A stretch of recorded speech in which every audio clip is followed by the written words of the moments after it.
Hi and welcome to another episode of our Overland Troopy build with us from Overland, Morocco. Now, we haven't done any for a few weeks, and there's been a reason for that. I didn't want to bore people too much because there's been so much sort of just crap work really. Prep work, painting work, rubbing down. I mean, we could have filmed the exciting cutting metal stuff with all the sparks flying and everything else that people do on YouTube, but we all know what a grinder is, we all know what a disc cutter is, so there's really no mystery. It looks kind of spectacular when you got all this kind of stuff on the go, but really it's insanely boring and insanely tedious. Anyway, we've got as far now as to a point where everything's going to be starting to be fitted, but let's go over what we have done. So sorry it's a bit windy, if you want to come in a bit.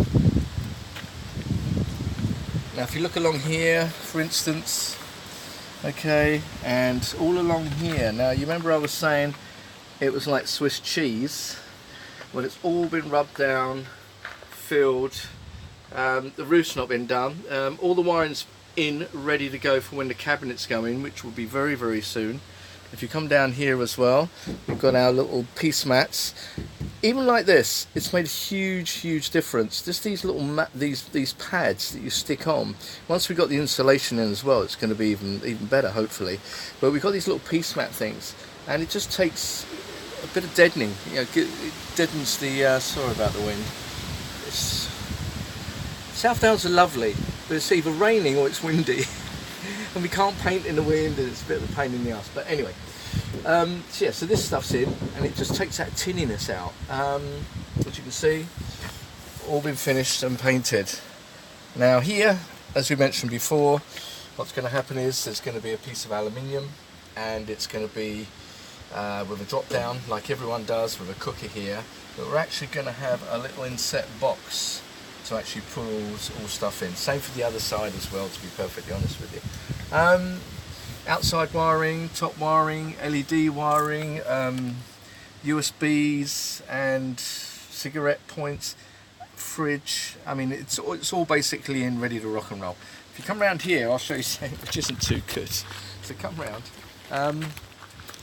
This here is our ladder we got. I didn't want to pay 150 quid for a front runner ladder, so I spent 50 quid on a Land Rover Discovery ladder, but it meant I had to sort of cut a lot of the metal the way, all that grinding stuff, and just to make it fit. Now it fits, but it's a bit pissed, so it's a little bit wonky, but it's sturdy, and we're going to have a huge roof rack up there. I'm not going to put anything up there except the tent, but it could be good maybe to have access to the tent via this rather than the traditional ladder that goes up the side. Yeah, just so get the ladder off the roof. Bit of laziness basically. Right, let's show you another little bit.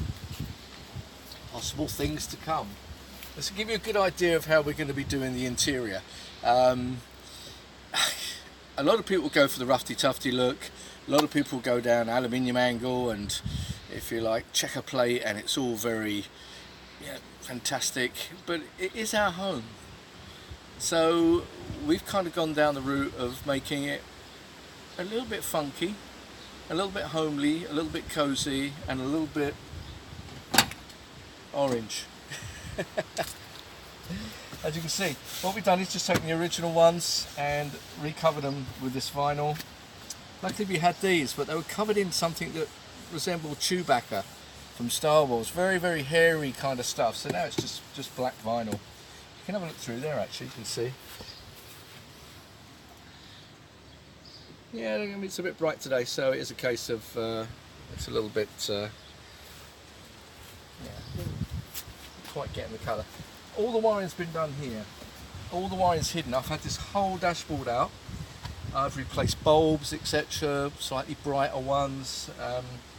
2 bags of wiring again to surplus the requirements. Took out old switches, put in new stuff. So again, we've got all your CB radio. There'll be power points up here. Obviously your wiring for your GPS, dash cam, but it's all nicely hidden away, so you don't actually see anything. Most of all, underneath here, it was like a rat's nest of wires. I mean, it was horrendous. So I've traced everything, and tidied everything up. So even if you crane your neck and look underneath, you can't see loads and loads of wiring. It's all nicely kind of tucked away, which yeah, it just makes me feel better really. Anyway, come around the front. Now I mentioned before about the radiator and perhaps getting a new radiator. There's no perhaps about it. I mean, you have a look. You come in here, all this is just flaking off. It's just all the fins are just completely gone. I've kind of broke my own rule, and I've gone for one of these aluminium ones. I'm not a fan of aluminium radiators, I must be honest, but in this case it was alright. It was £195, well sorry, no, £185 I got it for. So I've seen reviews before on these, and as long as you rubber mount them, you're not going to get hopefully any cracks in the radiator itself, but the key is to rubber mount it without a doubt. We're working still on the engine bay, but we've tidied up a lot of the wiring. Obviously put a load of grommets in so there's no water getting in. I've even put this underneath, which is our compressor, which is already wired up, as you can hear. So that's all in, much easier than getting it out of bag. But over the next week or so, this is going to have more mechanical work done. It's going to have a new clutch, track rod, kit, swivel joints need doing, and transfer case is still leaking, so it's obviously the front seal, not just the rear seal. Then we'll crack on with the engine bay itself. I'll start fitting the radiator, start tidying up everything else within here, just to make it a little bit better than what it is at the end of the day. So it'll be a lot of servicing work, and then after that the furniture comes in. So we're going to go down to see Luke down at Total Customs and in Chichester, and we're going to film the CNC machine cutting out all our panels to make all our units to actually go inside the car. So that's quite exciting. So within the next couple of weeks, things are going to just literally motor on. Roof racks here, everything's here, and that's the key thing. Everything's here, so it's just got to be bolted on, ready to go. Plus, got an orange aerial. Yeah, I know, it's a bit mad. Anyway, that's it for now.